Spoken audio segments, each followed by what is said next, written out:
since there are no questions. Feel free to interrupt me at any time. Okay, so we're going to start moving into, we're going to do some module basics here.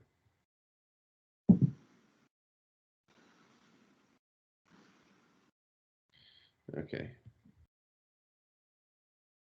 Some more module basics. I think we did some module basics before, but now I'm going to do some more. All right. So the main theorem that we're trying to go for, right? So our main goal in this little segment of the class is going to show that if M is a finitely generated R module, where R is a PID,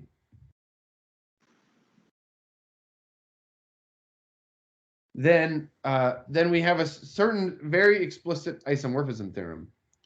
So M is going to be isomorphic to, well, it's going to look like R to some power direct some torsion part.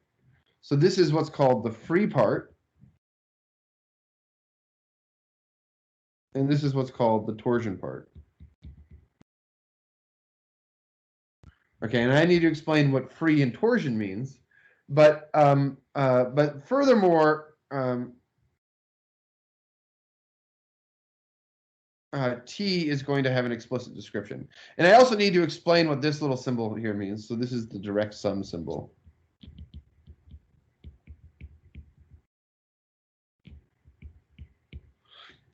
T has an explicit description.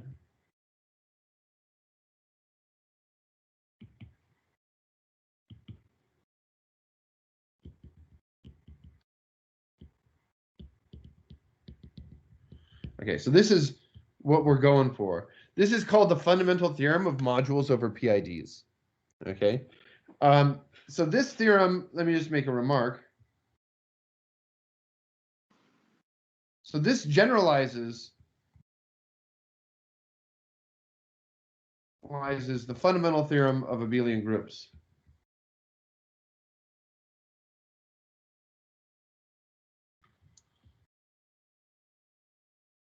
Of abelian groups. So what's the fundamental theorem of abelian groups says? It says that, so that statement says that if M is a finitely generated, so I'm going to write finitely generated like this, f dot g. If M is a finitely generated abelian group, then M, so remember, abelian groups are just Z modules, and Z is a PID. Okay, that's kind of the point. M is isomorphic to Z to some R for some integer R, direct sum, and then the torsion part has a very explicit description. So it looks like Z mod, okay, P1 to the alpha 1, direct sum Z mod P2 to the alpha 2, and then we could keep going. Z mod PS to the alpha S, where, so this is the explicit description of the torsion part. So every finite abelian group looks like one of these, right?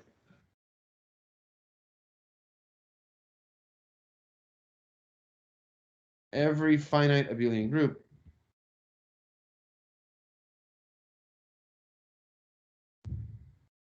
has this form.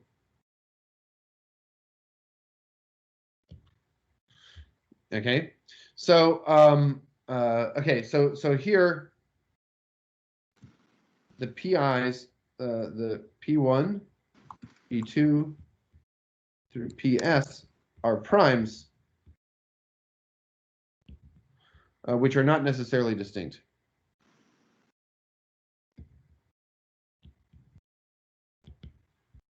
Which are not necessarily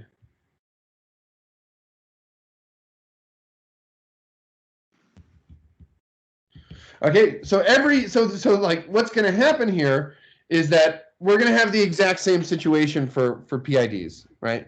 Except for instead of Z, you're going to have R, and instead of just like usual prime numbers, we're going to have primes for the PID because PIDs are also UFDs. So there exists the notion of prime element. Okay. And this is okay. So this is the remark here. Okay. So another really big class of examples that we're going to do are the following. So there's a very big class of, so in applications there's a very interesting class of examples.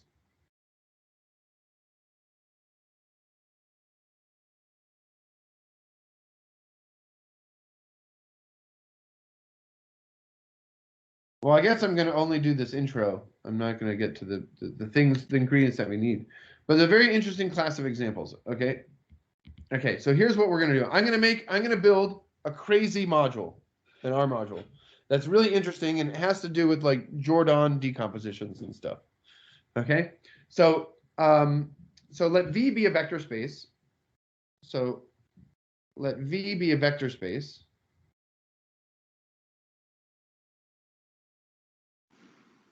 Over a field. Yeah. It could be even a finite field, right? It could be the real numbers, it could be the complex numbers, it can be any field, really. Okay? So let's say phi from V to V be a linear map. Okay?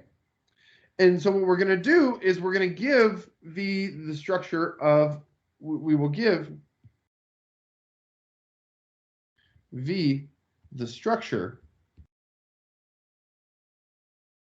of an f of x module. Okay, and so here's what we're going to do. We're going to go back here. All right, so this is something to think about. So this is how so this is going to be a module. So f of x is a PID. So this is going to be a module over a PID. Okay, and so what we're going to do is if we're going to define P of x times V to be equal to P of phi of V. Okay, so what do I mean by this? Okay, so so here V is an element of V and P of x is an element of f of x. It's a polynomial. So more explicitly,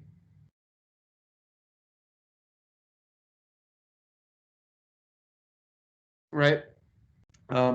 If P of x looks like this,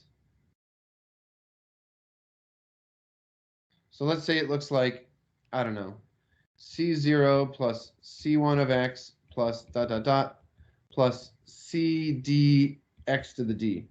Okay, so this is a polynomial. The CIs are the coefficients, right? Then P of x times V, right? So this is going to be C0 plus C1 phi of V plus dot dot dot plus CD phi of V. You do this d times. Okay, so this is applied d times. Okay, so now I have this thing where I make this weird multiplication where I plug in my polynomial into I plug my linear operation into my polynomial, and then I apply that to the element of my vector space. Okay, so this gives you a very interesting class of examples. So that's the construction. And so let's do maybe like kind of a sub-example.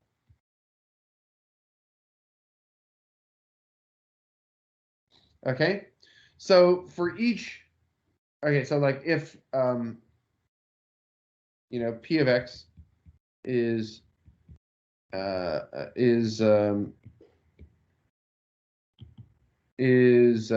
squared plus 2x plus 1, then p of x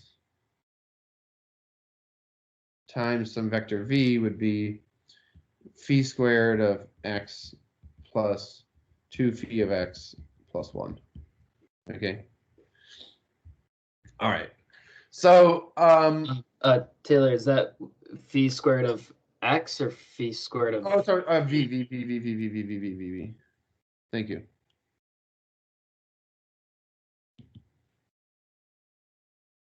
Right, there we go. Yeah, so we apply it to V like this. Okay. So all right. Okay, so note. Okay, so now I need to use a term. Okay, so let me give you some terminology over here. So definition. For M, so let M be an R module. Let M be an R module. A cyclic submodule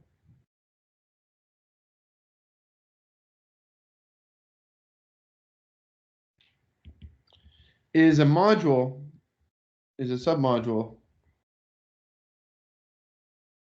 of the form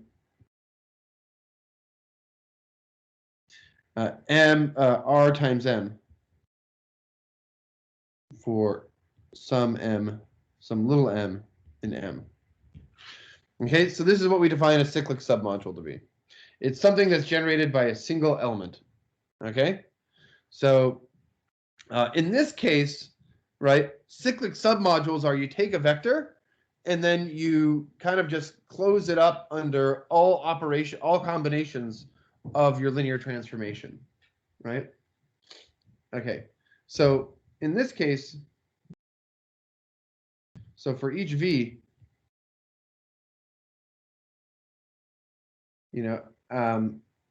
the cyclic submodule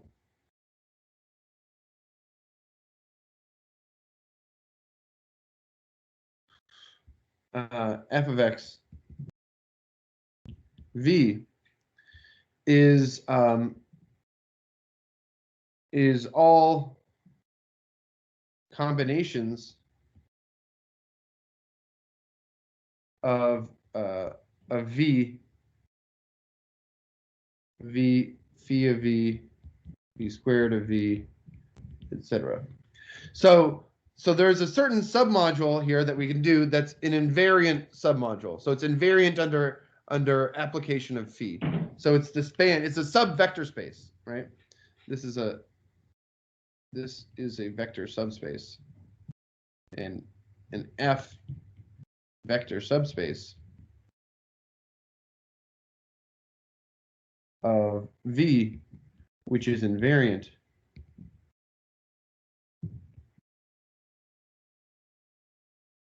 under phi. Okay, so okay, so okay, so let me give another definition. Say in module M,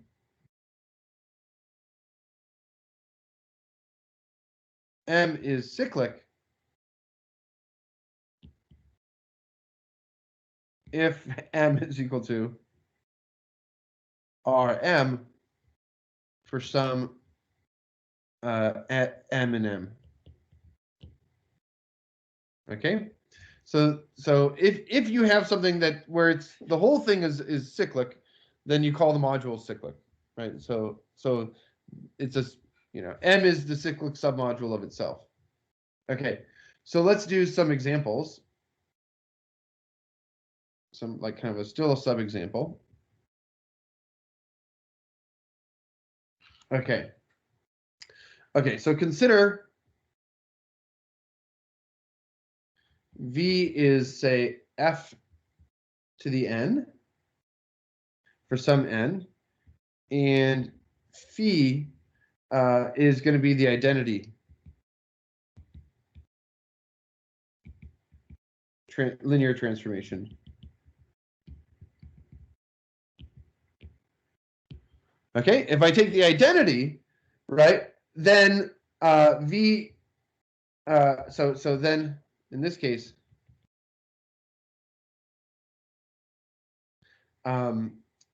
v is not cyclic as an f of x module. Okay, so let's do another subexample.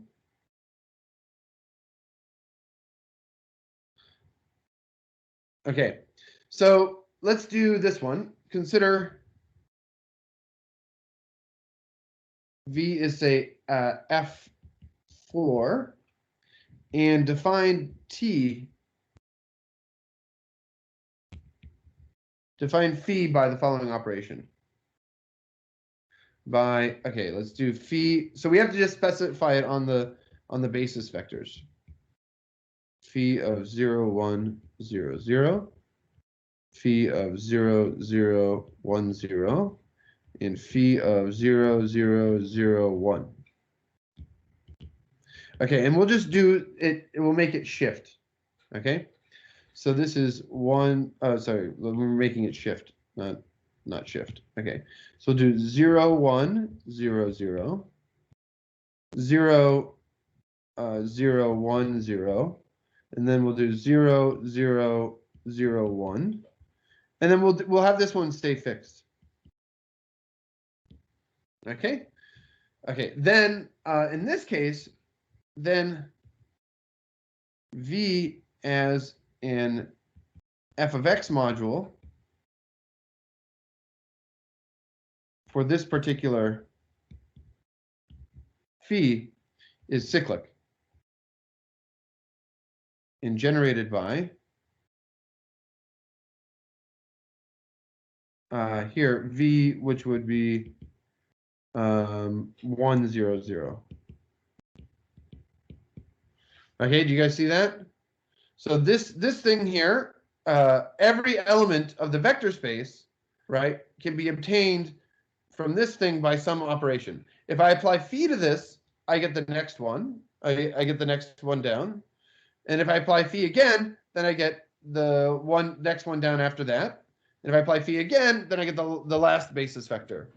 And then the f of x module spanned by the single element contains the entire vector space. Okay, so this is if you hit at the last one, go to the 1, 0, 0, 0. Would that mess that up, or was there a reason? If I make this go around, no, it wouldn't mess it up. Right? Okay. You could do this, you know, if you had phi of 0, 0, 0, 1, if I had this be 1, 0, 0, 0, okay, so this would also give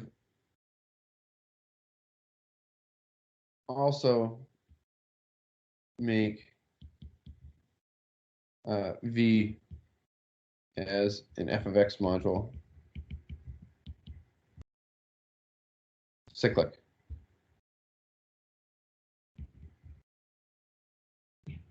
Yeah, I mean, maybe that's even, it looks more cyclic. No, I don't know. But yeah, that one there is, it goes through. Okay. Yeah. So that first subexample is just not cyclic because of the choice of phi. Yeah. Okay. Yeah, exactly. This one's not cyclic because of the choice of phi. Exactly. The phi is what controls the module behavior. So this module is not really about the vector space. It's about the linear operation. Okay. All right. So that's all the time we have for today. I am going to turn the camera off, and then we will have and then you guys can ask some more questions if you want. You're of course free to go and don't need to hang out for the question part.